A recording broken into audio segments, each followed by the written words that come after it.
Kanal von mediabiz.at. Unser heutiges Thema, die Wahl des richtigen Domainnamens. Hier geht es darum, was denn die beste Domainendung ist für Ihr Unternehmen oder für Ihren Job. Hier gibt es einiges zu beachten. Wir möchten zwei Punkte betrachten. Eins ist einmal die Auswahl des Domainnamens grundsätzlich, also wie sollte er zusammengestellt sein, was sollte er für eine Domainendung haben. Und der zweite Punkt, da möchte ich kurz darauf eingehen, wo Sie die Domain registrieren sollten und was es zu beachten gibt, wenn Sie die Domain registrieren. Also zu Punkt 1, Auswahl des Domainnamens. Hier gibt es natürlich viele Dinge zu beachten. Zuerst einmal sollte man sich anschauen, wenn man auf der Suche ist nach einem Domainnamen, wer ist die Zielgruppe, wie schaut der Markt aus. Also der Name sollte im besten Fall schon darauf hinweisen, was Sie denn für ein Produkt anbieten. Das heißt, wenn Sie irgendwie im Immobilienbereich tätig sind, wäre es natürlich ideal, wenn im Namen zum Beispiel schon Immobilien drin wäre, zum Beispiel wenn Ihr Firmenname schon vergeben ist oder Sie nicht Ihren Brandnamen verwenden möchten und Sie sind zum Beispiel ein Einzelunternehmen und heißen Schneider im Nachnamen, könnten Sie ja zum Beispiel Immobilien-Schneider verwenden. Also einfach solche Domainnamen, wo man dann im Endeffekt schon weiß, was einen erwartet, wenn man draufklickt, und die aber auch nicht spammy wirken. Also hier aufpassen, dass Sie nicht 3, 4 Bindestriche verwenden, sondern wenn möglich nicht mehr mit 2 Bindestriche, sonst eher versuchen, eine andere Domain zu finden. Also hier mal schauen, wer ist überhaupt die Zielgruppe, die Sie ansprechen möchten, was ist überhaupt Ihr Markt, und dann mehr oder weniger sich eine Domain suchen, was ist denn noch frei, wo am besten, wie gesagt, schon ersichtlich ist, was Sie anbieten. Das Zielgebiet ist hier gemeint, wenn Sie ein Unternehmen in Österreich sind, ist es in erster Linie einmal ratsam, eine AT-Domain auszusuchen. Hier muss man aber aufpassen, wenn Sie vorhaben, international tätig zu sein oder wenn Sie zum Beispiel einen Shop betreiben, wo Sie auch Produkte in Deutschland verkaufen möchten, würde ich hier empfehlen, nicht auf die AT-Domain zu setzen, sondern gleich international zu werden. Das heißt zum Beispiel gleich eine .com-Domain zu reservieren. Das hat nämlich den Vorteil, dass Sie dann auch in Deutschland besser ranken können, indem Sie den Google Webmaster Tools zum Beispiel in den Google Webmaster Tools zuweisen, dass Deutschland Ihr Hauptmarktgebiet oder Hauptzielgebiet ist. Ich habe ein extra Video gemacht, das wird unter diesem Blogpost verlinkt sein. Dort können Sie sehen, wie Sie dieses Geotargeting, also dieses Geotargeting einer Domain zuweisen können. Also wie gesagt, hier ist die Problematik, wenn Sie sich auf AT festlegen, dass Sie Google nicht sagen können, dass Sie eigentlich in Deutschland ranken möchten. Sie können natürlich hergehen und im Prinzip für jedes Land, für jeden Markt eine eigene Domain reservieren, zum Beispiel für Deutschland.de, für Spanien ES, für Italien IT. Da hätten Sie dann immer Ihre Domain.it, de, wie auch immer. Sie dürfen aber nicht vergessen, das sind dann immer ganz eigenständige Domains. Für jede dieser Domains müssen Sie dann wieder separat Links aufbauen. Das heißt, das Link-Building, die Autorität zu schaffen, das müssen Sie dann für jede Domain erneut durchführen. Hier wäre es zielführender, wenn Sie sich gleich für eine internationale Domain entscheiden würden. Ich spreche hier von .com, .net, .info zum Beispiel. Wie gesagt, hier können Sie in den Webmaster Tools hergehen und zum Beispiel die Hauptdomain, das heißt die, sagen wir, Immobilien-Schneider.com, könnten Sie targeten, wenn Sie jetzt zum Beispiel in Österreich Ihr Unternehmen haben, auf Österreich. Wenn Sie aber auch in Deutschland Immobilien verkaufen, können Sie ganz einfach hergehen und ein /de-Verzeichnis anlegen, diese Subdomain auch noch einmal in den Google Webmaster Tools anlegen und den /de-Subfolder Deutschland zuweisen. Das können Sie auch mit allen weiteren Ländern tun, in denen Sie aktiv sein möchten.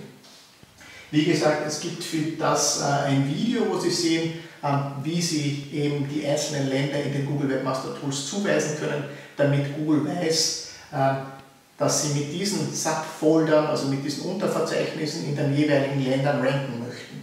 Also hier sehr wichtig, dass Sie auch den Suchmaschinen mitteilen, für was für Regionen denn Ihr Inhalt interessant ist. Hier gibt es dann natürlich ein paar weitere Überlegungen. Wie gesagt, das haben wir schon angesprochen, die mögliche Expansion, dass Sie hier aufpassen, wenn Sie vielleicht in Zukunft in andere Länder gehen möchten, dass Sie sich nicht einschränken mit einer lokalen Domain. Keyword-Domains sind auch noch, würde ich auch noch empfehlen. Also schauen Sie bitte, dass die Keyword-Domains nicht zu spammy wirken, wie wir vorher schon gesagt haben, nicht zu viele Bindestriche haben. Aber wenn das Keyword drin ist, kann das sicher nicht schaden. Man spricht zwar jetzt schon seit einigen Jahren eigentlich davon, dass Google Keyword Domains eigentlich mehr bald abwerten wird. Davon kann man aber eigentlich nichts erkennen. Es ist eher so, dass Keyword Domains im Moment sehr gut ranken und ich sehe auch keinen Grund darin, warum Google Keyword Domains in nächster Zeit zurücksetzen sollte, weil es ja doch schon so ist, wenn Sie schon das Keyword im Domainnamen verpackt haben, ist es doch sehr wahrscheinlich, dass es dann auch in der Seite um dieses Keyword geht. Natürlich gibt es auch Spammer, die das ausnützen und je mehr Bindestriche eben in der Domain sind, umso unnatürlicher wirkt es im Endeffekt. Wenn man hier also sich für eine Keyword-Domain entscheidet, am besten schauen, dass man nur einen Bindestrich drin hat. Hier könnte man auch den lokalen Bezug verpacken, das heißt, seit einigen Wochen ist es ja so, dass Google organische lokale Suchergebnisse bevorzugt. Nehmen wir an, Sie sind in Wien, Sie suchen eine Autowerkstatt in Wien. Bei der Autowerkstatt ist es so, dass Ihnen wahrscheinlich die Places-Einträge angezeigt werden, aber es gibt auch andere Suchergebnisse, wo dann ab dem 4. Suchergebnis einfach organische, lokale Suchergebnisse eingeblendet werden, die sich aber nicht unterscheiden vom Aussehen her unterscheiden sich diese Suchergebnisse gar nicht. Es wird Ihnen nicht auffallen, dass das jetzt eher Ergebnisse aus Ihrer Region sind, da sie einfach schön eingeblendet oder hineingenommen werden in die organischen Ergebnisse. Es sind aber lokale Suchergebnisse. Hier wäre zu überlegen, ob man zum Beispiel das Keyword und einen lokalen Bezug herstellt. Ich meine jetzt in dem Fall Immobilien-Wien zum Beispiel oder ohne Bindestrich kann das Google ja auch erkennen, was es sein soll, dass diese Wörter auseinander gehören. Wenn Sie sich nicht sicher sind bei der Auswahl einer Domain, also wenn Sie sich jetzt denken, weiß denn Google, wenn Sie diese Wörter zusammenschreiben, weiß denn Google, was diese zwei Wörter auseinander bedeuten? Oder kann Google das überhaupt nicht trennen? Und Google kann das jetzt zum Beispiel nicht lesen, dieses Immobilien Wien. Wenn Sie sich hier nicht ganz sicher sind, dann geben Sie einfach Immobilien Wien in den Suchschlitz ein, ohne Bindestrich, und schauen Sie mal, was Google Ihnen dann vorschlägt. Wenn Google Ihnen vorschlägt Immobilien und er macht einen Abstand und dann Wien, dann wissen Sie, Google kann es verstehen. Dann können Sie eigentlich den Domainnamen ohne weiteres auch zusammen, ohne Bindestrich schreiben. Hier sollte man halt auch ein bisschen auf den User schauen und auch darauf, es ist natürlich viel klarer, es geht viel klarer ins Auge oder man kann es viel klarer sich merken, wenn ein Bindestrich ist, weil dann die Wörter schön getrennt sind. Und für den User oder wenn man es irgendwo auf einer Werbung offline sieht, wenn Sie es auf einem Plakat sehen würden oder auf der Visitenkarte, können Sie es natürlich leichter merken, wenn es mit Bindestrich ist. Aber jetzt für die Suchmaschinenoptimierung ist es natürlich auch, wie gesagt, wenn Google es erkennen kann, dass das auch zwei verschiedene Wörter sind, weiß, was diese bedeuten, können Sie es auch miteinander reservieren, also zusammen, ohne Bindestrich, und können hier auch zum Beispiel den lokalen Bezug abdecken, dass Sie in die Domain eben Ihr Keyword und den lokalen Bezug verpacken. Kann nicht schaden, sollte aber wie gesagt nicht spammy ausschauen, also nicht zu viele Bindestriche, und versuchen möglichst natürlich zu wirken. Also nicht die günstigsten Immobilien, Wien, das wäre nicht zu empfehlen. Es gibt auch eine Untersuchung von Microsoft, wo untersucht worden ist, wie viele Bindestriche, also hier hat es eine Untersuchung gegeben, ab 5 Bindestrichen, glaube ich, waren fast alle Domains Spam. Hier sollte man eben ein bisschen darauf achten, nicht so viele Bindestriche zu verwenden. Hier, also wie gesagt, das hängt auch zusammen mit dieser Studie. In der Studie ist eben herausgekommen, dass Brand-Domains immer noch bevorzugt werden. Das bringt Ihnen natürlich im Endeffekt nichts. Die Studie, wenn Sie kein Brand sind, die Studie hat mehr oder weniger ergeben, dass die Sucher sehr wohl selbst auch entscheiden. Also sie nehmen nicht das 1:1 an, was die Suchmaschine Ihnen bietet. Ich meine jetzt damit, Sie klicken nicht, wenn Sie 10 Suchergebnisse gelistet bekommen, zum Beispiel von Google, geht der User nicht her und klickt von 1 bis 10 durch, sondern er schaut sehr wohl sich an, was denn hier steht. Die meisten Suchenden schauen sich auch laut dieser Studie die Domain genau an. Wenn es hier so ist, dass es ein Brand ist, dann ist zu 25% wahrscheinlicher, dass der User auf diesen Brand klickt. Wie gesagt, wenn Sie kein Brand sind, nützt Ihnen das natürlich nichts, aber Sie sollten eben mit Ihrer Domain schauen, dass Sie so vertrauenswürdig wie möglich erscheinen. Und wenn Sie jetzt, wie gesagt, eine Domain haben, die Immobilien-Wien heißt, ist das für den User, würde ich sagen, doch vertrauenswürdig. Er weiß gleich, okay, Immobilien, okay, Wien, das suche ich, da klicke ich. Ein zweiter Punkt, also wenn Sie sich jetzt dafür entschieden haben, was für eine Domain Sie haben, also jetzt vom Keyword oder von den Wörtern, was Sie kombinieren wollen, was für einen Domainnamen Sie wählen wollen und auch wissen, was für eine Endung Sie wählen möchten, geht es daran, die Domain zu reservieren. Hier müssen Sie sich einen sogenannten Registrar wenden. Das kann zum Beispiel eine direkte Registrierungsstelle sein, wie die NIC.at oder die DNIC. Die NIC.at wäre in diesem Fall zuständig für AT-Domains. Hier können Sie direkt von der Registrierungsstelle, also von der NIC.at, Domains kaufen oder auch von der DNIC. Das wäre die Registrierungsstelle für die deutschen Domains. Es gibt eine Registrierungsstelle für alle Domainendungen mehr oder weniger. Der Nachteil ist nur, dass wenn man es direkt bei der Registrierungsstelle kauft, ist es eigentlich sehr teuer. Ich glaube, für eine AT-Domain zahlt man im Moment 30 € bei der NIC und wenn man es über einen normalen Registrar bezieht, muss man so, also wenn man es recht günstig kauft, kauft man es um 10 €, so die Durchschnittspreise liegen bei 20 €. Was man auch beachten sollte hier, man sollte jetzt die Domain nicht unbedingt einfach nach dem Preis aussuchen, also den Registrar meine ich, nicht unbedingt beim günstigsten kaufen. Der günstigste muss jetzt nicht schlecht sein, aber was man sich anschauen sollte, ist, dass man auch ein Verwaltungstool im Hintergrund hat, wo man seine Domain schön verwalten kann und dass man auch einen sicheren Anbieter hat. Ich werde gleich noch auf die einzelnen Punkte eingehen. Aber nur damit man hier 5 oder 10 € im Jahr spart, sollte man also nicht machen. Man sollte hier lieber einen zuverlässigen Anbieter nehmen, denn es kann ja auch sein, Sie dürfen nicht vergessen, wenn die Domain oder wenn das DNS-Service nicht mehr funktioniert, dann ist das eigentlich gleichzusetzen einem Serverausfall. Denn wenn also der DNS-Record nicht mehr auf Ihren Server zeigt, wo Ihre Seite gespeichert ist, dann ist Ihre Seite nicht aufrufbar. Das heißt, wenn Sie einen Anbieter, einen Registrar haben, der schlechte DNS-Server hat oder der nur zum Beispiel einen Standort hat, nicht mehrere Standorte hat oder nicht gut abgesichert ist gegen Attacken, kann es Ihnen passieren, dass diese DNS-Server des Registrars stillgelegt werden und Ihre Seite ist dann nicht erreichbar. Das ist einerseits natürlich schlecht, wenn Sie einen Shop oder überhaupt eine Geschäftswebsite haben, dass Sie für Ihren Benutzer, dass Sie für Ihre User nicht erreichbar sind. Andererseits ist es schlecht für Google, also für ihre Rankings, für alle Suchmaschinen natürlich, wenn diese Spider, diese Robots ihre Seite crawlen möchten, werden sie hier auch eine Fehlermeldung zurückbekommen.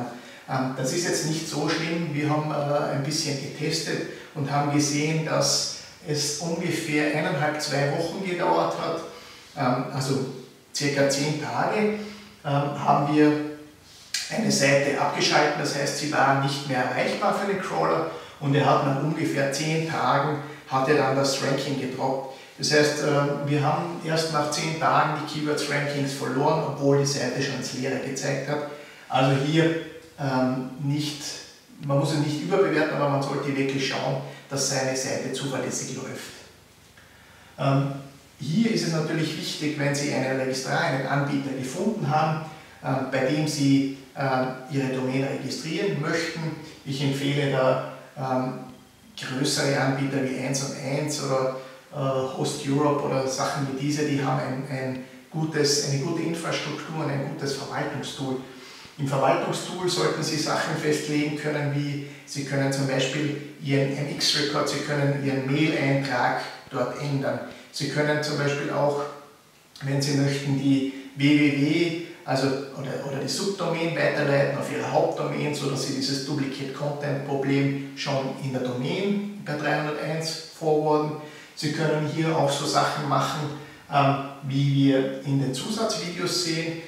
Sie können hier eben auch authentifizieren, das heißt, Sie können Google hier mitteilen, dass Sie Domaininhaber sind, indem Sie einen TXT-Eintrag in den DNS-Einträgen setzen und können hier alle Arten von Weiterleitungen setzen. Also das ist schon recht wichtig, dass man hier Zugriff auf das Verwaltungstool hat, wo man dann die DNS-Einträge selbst setzen und kontrollieren kann.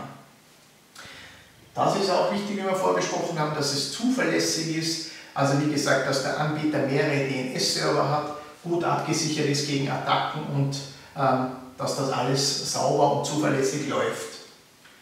Ein weiteres Goodie oder weitere Services, die Ihr Registrar haben sollte, sind so Dinge wie Whois Privacy Services. Wenn Sie zum Beispiel Affiliate sind, ist das von Vorteil, oder mehrere Webseiten haben, können Sie hier zum Beispiel hergehen und einen Privacy Service beanspruchen. Das heißt, Sie stehen dann nicht in den Whois-Daten drinnen, sondern es wird hier ein Anwalt oder irgendeine andere Firma vorgeschalten, so dass nicht ersichtlich ist, eigentlich, wer der Inhaber der Domain ist.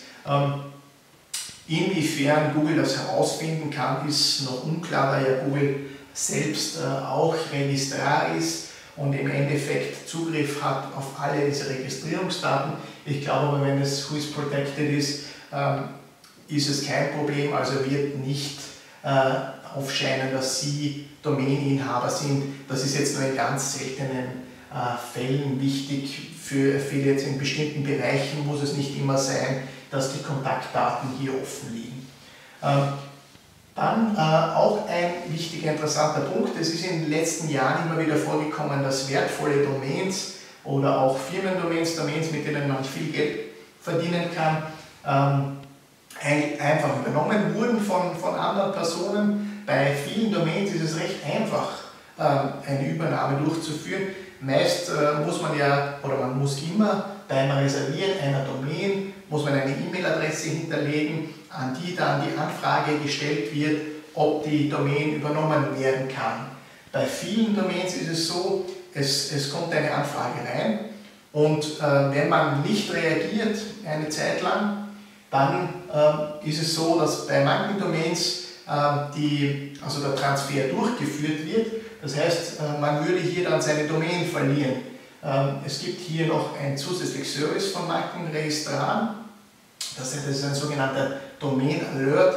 Alles, was passiert, also jeder Schritt, der hier eingeleitet wird von irgendwem bei Domains, für Domains, die Ihnen gehören, ist hier noch ein zusätzlicher Sicherheitsschritt eingebaut, dass Sie egal bei welchem Schritt, also egal welcher Schritt hier eingeleitet wird, der die Domain betrifft, Sie werden immer noch zusätzlich informiert per Mail und müssen immer noch zusätzlich bestätigen, dass Sie denn das wollen, weil Sie ja Inhaber der Domain sind.